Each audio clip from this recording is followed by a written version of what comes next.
नमस्कार, मैं हूं रत्ना और आप देख रहे हैं सी न्यूज भारत। वक्त हो गया उत्तर प्रदेश बुलेटिन का। बात करेंगे अंबेडकर नगर की, जहां यातायात माह 2025 का भव्य समापन हुआ। साथ ही बात करेंगे औरैया की, जहां विद्युत विभाग के जिम्मेदारों की अनदेखी के चलते काशीराम आवासों में धड़ल्ले से विद्युत चोरी की जा रही है। ऐसे तमाम खबरों पर विस्तार से चर्चा करेंगे इस बुलेटिन में। अंबेडकर नगर में शासन के निर्देश पर 1 से 30 नवंबर 2025 तक चले यातायात माह का रविवार को पुलिस लाइन ग्राउंड में भव्य समापन हुआ, जिसमें पुलिस अधीक्षक अभिजीत शंकर आर ने कार्यक्रम का समापन करते हुए सफल आयोजन में सहयोग देने वालों को सम्मानित किया। यातायात माह के दौरान पुलिस, ट्रैफिक और परिवहन विभाग की संयुक्त टीम ने पूरे जिले में सघन अभियान चलाया, जिसमें स्कूल और कॉलेजों में नुक्कड़ नाटकों के माध्यम से छात्रों और आम जनता को यातायात नियमों के प्रति जागरूक किया गया। एक माह में 15,000 से अधिक गाड़ियों का चालान किया गया। साथ ही सैकड़ों लोगों को हेलमेट और फूल देकर नियमों का पालन करने के लिए प्रेरित किया गया। समापन के अवसर पर एसपी ने बताया कि 2025 में सड़क दुर्घटनाओं और इससे हुई मौतों की संख्या 2024 की तुलना में कम हुई है। उन्होंने कहा कि सफलता से ये साबित होता है कि नियमों के प्रति सख्ती और जागरूकता का मिश्रण सड़क सुरक्षा सुनिश्चित करने में महत्वपूर्ण भूमिका निभाता है। अंबेडकर नगर से सी न्यूज संवाददाता अजय कुमार उपाध्याय की रिपोर्ट। औरैया के काशीराम आवासों में विद्युत विभाग की लापरवाही और जिम्मेदारों की अनदेखी के चलते विद्युत चोरी लगातार हो रही है। यहां के उपभोक्ता बिल जमा न करने पर भी विद्युत संयोजन काटने और मीटर उतारने के बावजूद अवैध रूप से विद्युत का उपभोग कर रहे हैं, जबकि विभाग केवल मूक दर्शक बना हुआ है। नगर के अन्य स्थानों पर थोड़े से बकाया पर संयोजन काट दिए जाते हैं, लेकिन काशीराम कॉलोनी में लाखों रुपए के बकाया होने के बावजूद जिम्मेदार बिल वसूली और चोरी रोकने में असफल हैं। अब बिल जमा करने पर भारी छूट की योजना लागू हुई है, लेकिन सबसे बड़ा सवाल यह है कि विभाग इस योजना के तहत कितनी प्रभावी कार्रवाई कर पाएगा या उपभोक्ता पूर्व की तरह बिना बिल जमा किए मनमाना विद्युत उपभोग करते रहेंगे। औरैया से सी न्यूज संवाददाता राजेश मिश्रा की रिपोर्ट। इटावा के थाना उसराहार क्षेत्र में दर्शन वाटिका तहसील ताखा में 30 नवंबर को सुमित कुमार कश्यप की शादी के दौरान बारात में हर्ष फायरिंग में गंभीर हादसे का कारण बन गई। इस दौरान बाराती शेष कुमार यादव, जो बीएसएफ जैसलमेर राजस्थान में तैनात हैं, उन्होंने अपनी लाइसेंसी पिस्टल से फायरिंग की, जिसमें चली गोली पुष्कर गुप्ता के पेट में जा लगी। घायल पुष्कर गुप्ता को पहले सैफई अस्पताल और बाद में गंभीर हालत में आगरा के पुष्पांजलि अस्पताल रेफर किया गया, जहाँ उनका इलाज चल रहा है। देखिए, दर्शन वाटिका उत्सव गार्डन जो उसराहार थाना क्षेत्र में है, यहाँ बीती रात एक शादी समारोह चल रहा था। बारात चढ़ते समय बारात में शामिल एक युवक शेष कुमार यादव द्वारा अपने लाइसेंसी पिस्टल से फायरिंग कर दी गई, जिसमें पुष्कर गुप्ता नाम के एक युवक जो 20-22 वर्षीय है, उसके पेट में गोली लगी है। उसका इलाज पुष्पांजलि हॉस्पिटल में चल रहा है। फिलहाल आरोपी को पुलिस ने हिरासत में ले लिया है। लाइसेंसी पिस्टल बरामद कर लिया गया है। जांच से पता चला है कि वो बीएसएफ का जवान है, जैसलमेर में कहीं पोस्टिंग है उसकी, और ये जो लाइसेंस है ये जम्मू कश्मीर से बना हुआ है। इसमें पुलिस इस पर कड़ी कार्रवाई करेगी और इनके कमांडिंग ऑफिसर को लिख करके भेजेगी। इनके खिलाफ बर्खास्तगी के लिए हम लोग संस्थित करेंगे। इटावा से सी न्यूज संवाददाता देवेंद्र सिंह की रिपोर्ट। फर्रुखाबाद में ब्रह्मदत्त द्विवेदी स्टेडियम फतेहगढ़ में गीता जयंती के अवसर पर 30 किलोमीटर से अधिक लंबी मानव श्रृंखला का आयोजन किया गया, जिसमें जिलाधिकारी आशुतोष कुमार द्विवेदी, मुख्य विकास अधिकारी, समाज सेविका डॉक्टर रजनीश सरीन सहित कई गणमान्य लोग मौजूद रहे। कार्यक्रम में जिलाधिकारी ने कहा कि भागवत गीता का अध्ययन मनुष्य को जीवन की उलझनों से मुक्ति दिलाता है और उसमें कई ग्रंथों का सार निहित है। कॉलेज के प्रधानाचार्य ने बताया कि भगवान श्री कृष्ण ने अर्जुन को गीता की उपदेश देकर रणभूमि के लिए प्रेरित किया था और शंखनाद कर मार्ग प्रशस्त किया था। उन्होंने कहा कि गीता का नियमित पाठ जीवन में सकारात्मक परिवर्तन लाता है और लोगों को इसके उपदेशों का पालन करने के लिए प्रेरित करता है। इस आयोजन का मुख्य उद्देश्य लोगों को सनातन संस्कृति से जोड़ना और गीता के संदेश को जन जन तक पहुंचाना था। फर्रुखाबाद से सी न्यूज संवाददाता आदेश की रिपोर्ट।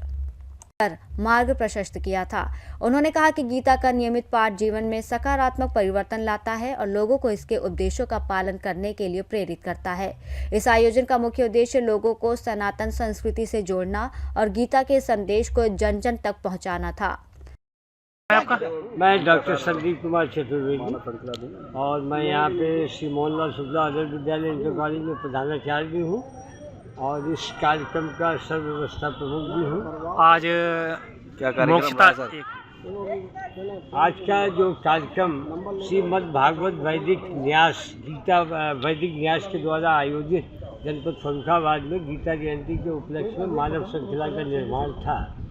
ये अभूतपूर्व कार्यक्रम जो आज ब्रह्मदत्त स्टेडियम में हमारे श्रद्धेय जिलाधिकारी महोदय और CDO एवं डॉक्टर रणजीत सलीम की गरिमामय उपस्थिति में आयोजित किया गया, अपने आप में जनपद फर्रुखाबाद के लिए जो गीता की उपादेयता प्रासंगिकता है उसके संदेश के प्रचार प्रसार के लिए बहुत भविष्य में प्रभावशाली होगी, इसका योगदान होगा। गीता का हमारे इंसान के जीवन में क्या महत्व है? गीता का जो प्रासंगिकता उपादेयता और हमारे मानवीय जीवन में जो महत्वपूर्ण स्थान है वो हर समस्याओं का जो मूल रूप से जो समाधान है वो गीता है, क्योंकि गीता का जो प्रवचन ये वाणी है भगवान की है, श्री कृष्ण जी की वाणी है और ऐसे समय दी गई जब अशांति थी, विद्वेष था, चारों तरफ कोलाहल मचा हुआ था। उस अशांति में शांति का पैगाम देने के लिए भगवान ने अपनी वाणी से पार्थ यानी कि अर्जुन को उपदेश दिया था और सारी जो व्यवहारिक समस्याएं थी उस समय जो उनका मोह था उसको भंग किया और अपने कर्म के लिए, क्योंकि गीता कहती है जहाँ हैं, जैसे हैं, जिस अवस्था में है, जो कर रहे हैं वो आपको करना है, उस कर्तव्य का आपको पालन करना है। मानव श्रृंखला में लगभग कितने बच्चे शामिल हुए? करीब करीब आज की मानव श्रृंखला में ऐतिहासिक 2000 बच्चों की उपस्थिति यहाँ पर स्टेडियम में रही। फर्रुखाबाद से सीनियर संवाददाता आदेश की रिपोर्ट। कानपुर देहात से बड़ी खबर है कि नवंबर माह के दौरान यातायात पुलिस ने ट्रैफिक नियमों के उल्लंघन पर सख्ती बरतते हुए जिले में 5,610 चालान किए और करीब 1,25,600 रुपए का समन शुल्क वसूला। 1 से 30 नवंबर तक चले चेकिंग अभियान में बिना हेलमेट चलने वालों के 2,747, 3 सवारी पर 412, बिना ड्राइविंग लाइसेंस 257, रॉन्ग साइड से वाहन चलाने पर 289, बिना सीट बेल्ट कार चलाने पर 97, गलत पार्किंग पर 630, बिना नंबर प्लेट वाहन 325 और 81 वाहन सीज किए गए। यातायात पुलिस ने कहा कि इसका उद्देश्य केवल चालान करना नहीं बल्कि लोगों को सुरक्षित और जिम्मेदार ड्राइविंग के लिए प्रेरित करना है। इस अभियान से ये साफ हुआ कि नियम तोड़ने वालों को किसी भी कीमत पर बख्शा नहीं जाएगा और भविष्य में भी ट्रैफिक पुलिस इसी तरह सख्ती के साथ सड़क सुरक्षा जागरूकता अभियान जारी रखेगी। कानपुर देहात से सीनियर संवाददाता संजय तिवारी की रिपोर्ट। कुशीनगर के ब्लॉक नौरंगिया में ग्राम सभा ढोल्हा के गुलहरिया टोला में इंसेफ्लाइटिस से 3 बच्चों की मौत की खबर फैलते ही प्रशासन हरकत में आ गया। गंभीर स्थिति को देखते हुए कमिश्नर गोरखपुर मंडल, IG गोरखपुर और जिलाधिकारी कुशीनगर भारी पुलिस प्रशासनिक फोर्स के साथ गांव पहुंचे और बच्चों की मौत के कारण चिकित्सा व्यवस्था उपचार प्रक्रिया का जायजा लिया। उन्होंने प्रभावित बच्चों के परिजनों से मुलाकात कर हर संभव मदद का भरोसा दिया और ग्राम प्रधान सुहेल अंसारी से स्वच्छता और स्वास्थ्य सेवाओं की जानकारी ली, साथ ही आवश्यक दिशा निर्देश जारी किए।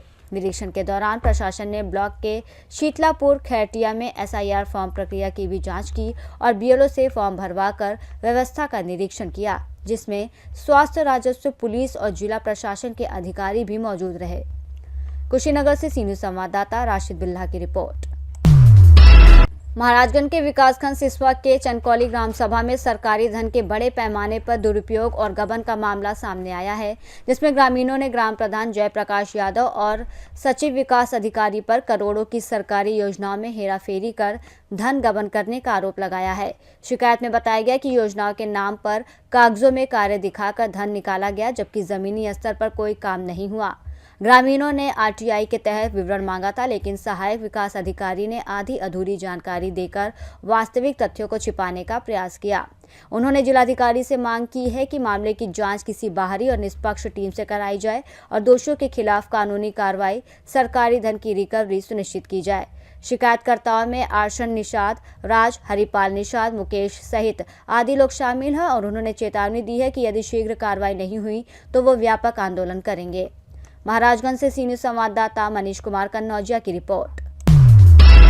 महाराजगंज के सिसवा ब्लॉक में ग्राम पंचायत सचिवों ने सोमवार को ऑनलाइन उपस्थिति प्रणाली और बढ़ते गैर विभागीय कार्यों के विरोध में काला फीता बांधकर सांकेतिक प्रदर्शन किया। सचिवों ने फेशियल रिकॉग्निशन अटेंडेंस प्रणाली को अव्यवहारिक बताते हुए कहा कि अतिरिक्त कार्यभार के कारण उनके मूल दायित्व प्रभावित हो रहे हैं। प्रदेश व्यापी आह्वान पर हुए इस प्रदर्शन में शशिकांत पांडे, जय हिंद गौतम, नीरज सिंह सहित कई सचिव शामिल हुए। महाराजगंज से सी न्यूज संवाददाता मनीष की रिपोर्ट। बुलेटिन में फिलहाल इतना ही। देश और दुनिया की तमाम बड़ी खबरों के लिए देखते रहिए सी न्यूज भारत।